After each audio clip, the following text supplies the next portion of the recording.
नमस्कार दर्शक बंधु आपण को आम चैनल को स्वागत। आज कार्यक्रमटी समस्त मीन राशि व्यक्ति विशेषों बहुत अधिक गुरुत्वपूर्ण रही एवं पवित्र माघ पूर्णिमार हार्दिक अभिनंदन एवं शुभकामना जणाई कार्यक्रमटी को आरंभ करिबा। एही 2026 फेब्रुआरी मास 1 तारिख रविवार दिन एही माघ पूर्णिमा पड़िबा पाई जाउछि, जहाँ आपणकर संपूर्ण मासटी को प्रभावित करिब। ता सहित आपणकर राशि मीन हेले मध्य आपणक नक्षत्र अनुजाई आपणकु शुभ प्रभाव पड़िब ना अशुभ प्रभाव पड़िब एवं ता सहित आपणकर अशुभत्व को दूर करने पाई शुभाशुभ फल को द्विगुणित करने कौन रही प्रतिकार विस्तृत भाव में यही वीडियो रे आलोचना करबा। सेथिपाई आपण आपणकर व्यस्त बहुल समय मध्यरु मात्र 10 मिनिट समय आपण निज पाई दियंतु। आपणकर एही फेब्रुआरी मासरे 3टी दोष लागिबा पाई जाउची। प्रथम हेउची आपणकर फेब्रुआरी 4 तारिख दिन बुधंकर द्वादश गृह को गोचर करबा क्षणी आपणकर पाप कर्त्री जोगटी आरंभ होइजिबो। ता सहित सूर्य 13 तारिख दिन आपणकर द्वादश गृह को गोचर करी राहुंक सहित विराजमान हेबे माने आपणकर ग्रहण दोषटी लागिबाकू जाउची। ता सहित फेब्रुआरी 23 तारिख दिन मंगल आपणकर द्वादश गृह को गोचर करी राहु मंगल एकत्रित होई आपणकर अंगारक दोषटी को बनाउछंती, जेउ कारणरू आपणकर एही फेब्रुआरी मासरे किछि ना किछि तो शुभ कार्य रे बाधा विघ्न मध्य देखि पारंती। तेणुकरी जदि आपण किछि शुभ कार्य करिबा पई जाउछंती, मांगलिक कार्य करिबा पई जाउछंती किबा आपणकर जीवन रे किछि बड़ निष्पत्ति नेबाकू चाहुछंती, तेबे एही भिडियोटी को संपूर्ण देखि सारिबा परे आपण निष्पत्ति नियंतु केउ समयटी एही मासर आपणक पई शुभदायक रहिबो, केउ समयटी आपणक पई अशुभदायक रहिबो। सेतिपाई आपण शेष पर्यंत आम सहित जोड़ी होई रुहंतु। एबे आसंतु विलंब नकरी कार्यक्रमटी को आग को बढ़ाइबा। किंतु ता पूर्वरु जदि आपणकर भी मीन राशि होई थाए एवं आपण भी ईश्वर को आंतरिक भक्ति एवं विश्वास करंती, तेबे वीडियोटी को लाइक करंतु। कमेंट बॉक्स रे जय जगन्नाथ जय मां लक्ष्मी अवश्य लिखि दियंतु।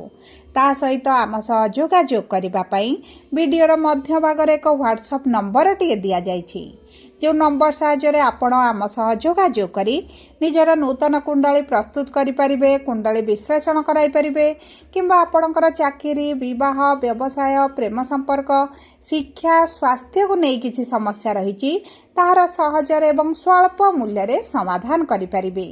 सेतिपाई आपण आम सह वीडियोर शेष पर्यंत जोड़ी होई रुहंतु एवं व्हाट्सएप नंबर माध्यम रे आम सह जोगाजोग करी निज समस्यार समाधान करंतु।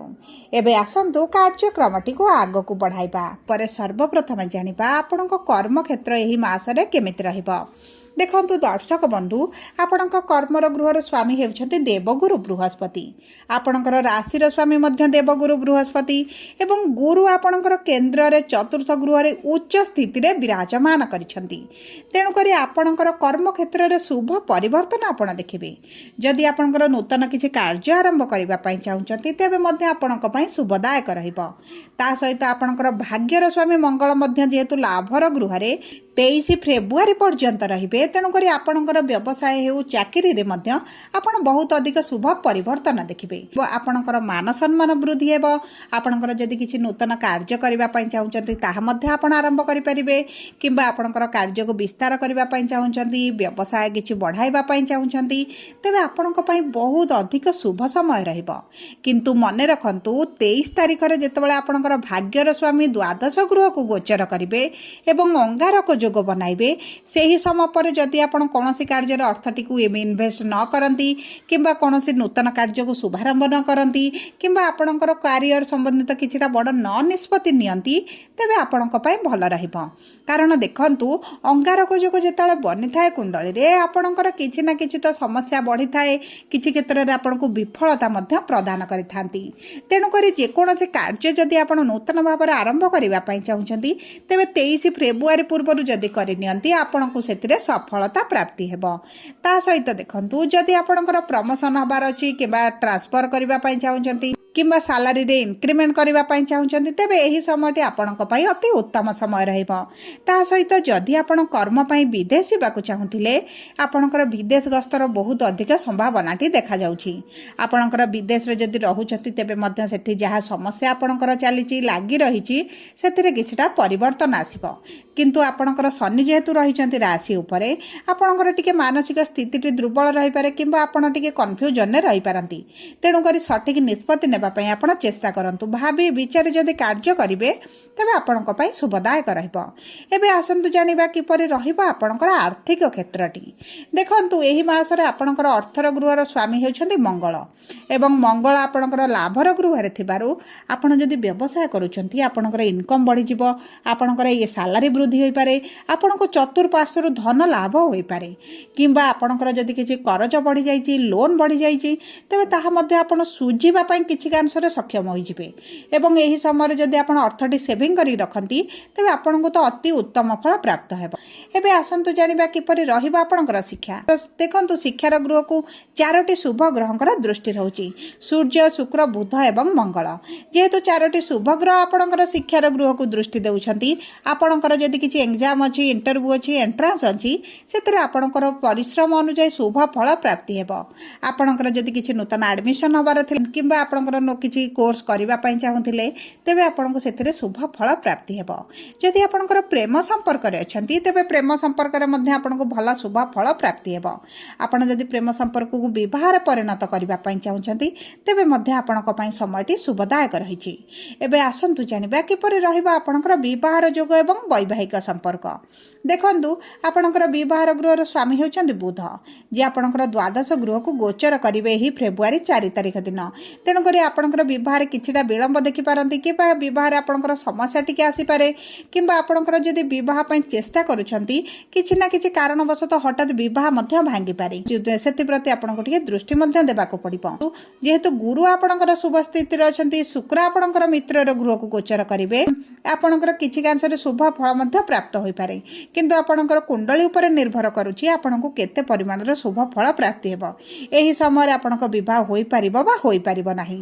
किंतु देखंतु आपणकर वैवाहिक संपर्क किंतु बहुत अधिक शुभदायक रहइबो। विवाहर संपर्क रे जदि किछि पूर्वरु मनमालिन्य मतांतर चलिथिला ताहा दूर होई जिवो।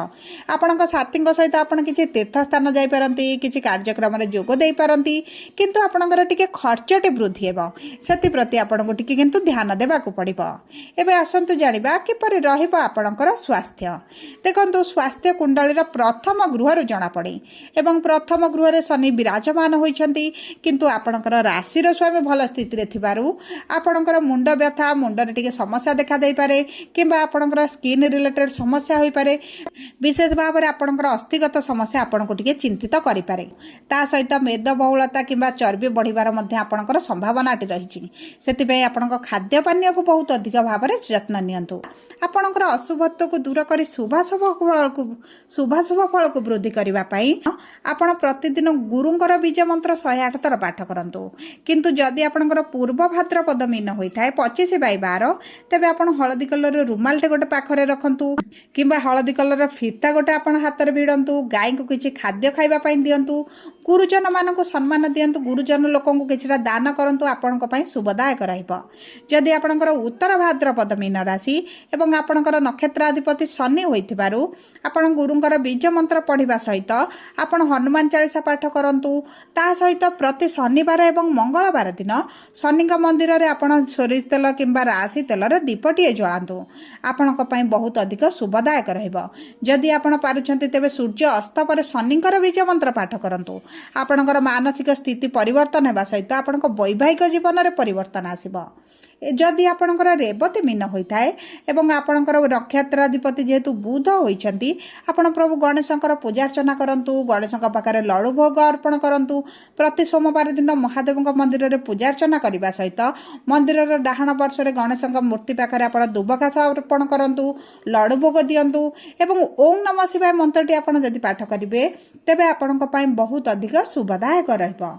जदि आपणकर मीन राशि होइथाय वीडियोटी किभଳି लागला कमेंट बॉक्स रे लिखि जणांतु। जदि आपणक प्रियजनकर मीन राशि होइथाय वीडियोटी तांको सहित शेयर करंतु। जदि प्रथम थर आम चैनल को आछिछंती चैनल टी को सब्सक्राइब करंतु।